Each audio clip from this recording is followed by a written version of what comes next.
as you know, I'm an American. I have not tried to hide it from anyone, and I've got a Danish girlfriend, and I've been to Denmark, and I've talked to Danish girlfriend's parents. I've been working on it, and her friends, and I talk to people in the street. I'll have conversations at stores, and when I'm walking around the Christmas pageantry at Cebu or on the harbor cruise, I don't care. And I'm just wondering, and I make these videos on YouTube. You know that, you're watching that, you know that and I just sort of think, well, it's harmless fun. I'm just kind of going, this is what I think about Denmark. This is what I like about Denmark. Maybe I have an opinion on Denmark. And I don't think, how harmful can this be? Because I know, because I'm with Danish girlfriend and I've seen her friends and her mates, I know that Danes are very sensible.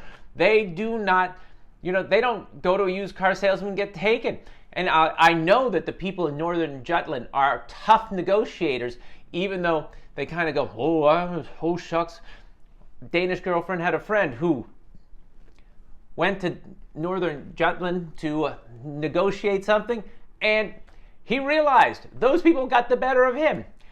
Now, I'm just perfectly fine. And that, when I'm in Denmark at Christmas, I come across this newspaper, right? It says, right, Danish disconnect.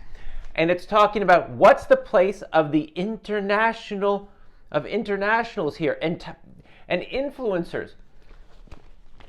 I tell you something. This is in English. Is it meant to be a warning? I'm not trying to influence anything.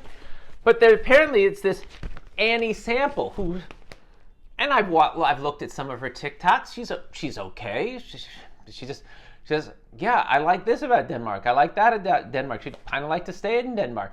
Denmark's a very appealing place. So I'm thinking, what is the beef? This newspaper, is this serious? Is this like a manifesto that Danes should be careful of the likes of me? And here's your editor right here. This is the editor. This is the guy who tried to do this. Maybe he's trying to influence you just like I'm influencing everyone. Here's the thing. Some people say that every time you talk, it's a commercial. So I get it. You need to be careful of people who talk. That's because we've got these big brains that evolution gave us, and it helped us get around the forest and see which one we shouldn't eat and build buildings. But now I sort of think, well, now that we've mastered that kind of stuff, what is it really for? Well, it's to talk and to complain, and maybe it's to influence. Well, I'm telling you something, Denmark. If you're going to throw out this poor woman who just sort of wanted to share her sense of, gee, isn't Denmark great? Just like I'm saying, gee, isn't Denmark great? Well, where does it stop? Now, you're concerned about me being a bit of an influencer, about American standards? It should have started a long time ago when you let Coca-Cola into your country and McDonald's. And these things, if you think that I'm trying to create bad habits for the Danish world, they are already there. America has given you some of our most crass and consumer habit-forming things, like McDonald's, salty food. Everyone loves salty food. Coca-Cola, caffeine, and Diet Coke. You don't know what's in there. So don't come to me. Go to Atlanta and I don't even know where McDonald's has a headquarters anyway. I don't think it does. I think it just kind of has grill pans that float around the world.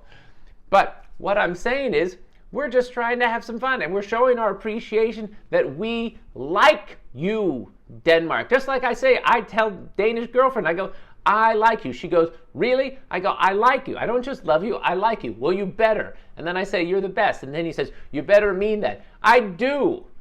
I think that Danish girlfriend and her country, Denmark, is the best. And that's all I'm doing when I make these videos. And I don't need some guy who's got the Copenhagen Post written in English trying to dissuade me and scare me like there's some kind of tactics. I'm going to continue.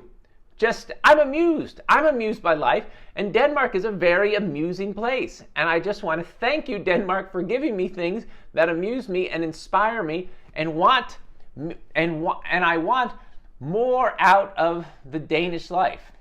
It's why I go back with Danish girlfriends. It's why I'm learning the language. It's why I'm eating the food, because Denmark truly has influenced me. Now, if I've influenced it a little bit,